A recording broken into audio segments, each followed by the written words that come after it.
feels like life passes you by. People say they're in a rut, that they're going through the motions on autopilot. Feels like everyone else is dancing to the beat, but you can't feel the music any longer. You want to sit this song out and maybe the next one too. If there is one constant in the world, it's that nothing is constant. Everything changes, even rocks, mountains, and the ground we're standing on. Change may be gradual or sudden, but nothing stays the same from minute to minute or day to day. It's inevitable.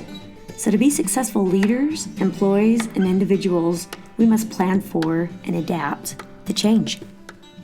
Whatever we aspire to in life, whatever we want to achieve in life, it all begins with one thing. It all begins with a goal. Viktor Frankl, an incredible survivor of one of the most traumatic events in history, World War II, he once said, "He who has a why can bear almost any how." So what are our whys? When we look at Vincent van Gogh, his why was to paint the world from another perspective. Derek Redmond, his why was to become an incredible Olympic runner in the 400-meter sprint. When we look at Itzhak Perlman, his why was to become one of the most amazing violinists today. So with all of these whys, what were their hows? We're all pretty familiar with the adage of Stephen Covey's begin with the end in mind that was with his book, 7 Habits of Highly Effective People. But begin with the end in mind, I suggest begin with the change in mind. Begin with the hows in mind. We experience those hows in the training and the practice that we do, but also the critics, the people who tell us we can't, the people who tell us we're no good, and surviving past that. So let's look at Vincent van Gogh. The guy was 27 when he started to paint. If we were to look at today's life, we all think that we need to be at the top of some company by the time we're 30. And where did this idea come from? It actually came from an idea back in the 50s when an advertising company said, "Hey, who should we target?" And they decided to target people in their 20s and their 30s. So all of a sudden people are looking at these ads of people super highly successful in their 20s and 30s, and it coming in our mind that, oh my gosh, we have to be successful too. Which really isn't the case in Vincent van Gogh's mind back then. The guy was 27, and he was like, I want to become a painter. It's a desire I have, it's my goal. So we started painting, and his mentors started giving him really negative feedback, and everyone around him saying, I don't know what you're doing, including his parents. His parents saying, I don't know why you're doing this, Vincent, you're no good. No one's gonna like your artwork. Mentors starting to say he has no talent whatsoever. And he experiences a lot of what we have all experienced in the world, which is discouragement. And he starts to think, should I give up? But then he integrates a word that has become one of my favorite words, which is autotelic. Autotelic is Greek, meaning self-goal. It means that you fulfill a goal for fulfilling that goal unto itself and not for any external consequences. He came back to his why. And he said, you know what, I love painting so much that I don't care if anyone likes it. I don't care, regardless of the external consequences, regardless of the praise that I might or might not get, I'm painting for myself. He embraced wholly that word autotelic. When he was 27, he painted for 10 years.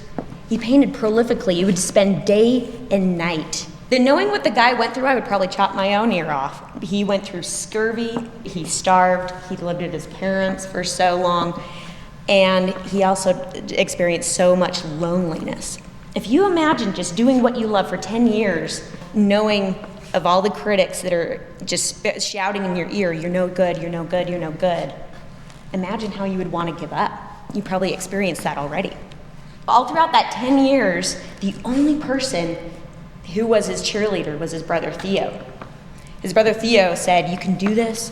I know that you can get through this. You're going to complete and fulfill your why of becoming an incredible painter, of showing the world from a different perspective. Age 37, he sold his first painting, The Potato Famine. And his brother Theo was cheering, you finally did it, Vincent, you finally did it. But he's like, no, this is where the real work begins.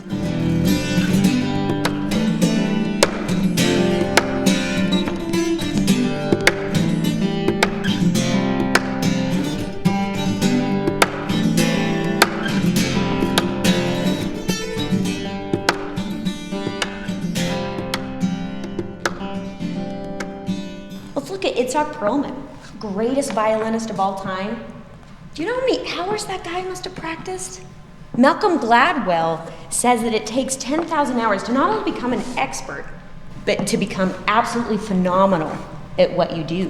When I was growing up as a musician, I learned an adage that we're probably pretty familiar with: practice makes perfect. Well, when I was younger and I had to practice 2 hours a day, I became pretty smart, and I was like, well, 1 + 1 = 2, right? So I pulled out a tape recorder, and if anyone's 25 or younger, I'll tell you what a tape recorder is after, but I pulled out a tape recorder, I recorded myself for an hour, and I just practiced, and I'm like, oh, this is such a brilliant idea, this is such a great idea. And after that hour, I stopped the tape, I pressed rewind, I hit play, I was out the window to my friend Kim's house. So my friend Kim and I were playing Clue, and my dad calls, and he's like, Camille? I was like, yes. He's like, I'm in your room, and you're not. And I kept noticing the same mistakes over and over again, and I opened the room to find a tape recorder. Come home immediately. So I walked home thinking, oh my gosh, I'm gonna be punished, I'm gonna be grounded. He said, you know what, that was pretty creative, never do it again. But he taught me an incredible lesson I will never forget. He said, you know what, Camille, I've always told you that practice makes perfect, but practice makes permanent. Our habits determine and guarantee our future success.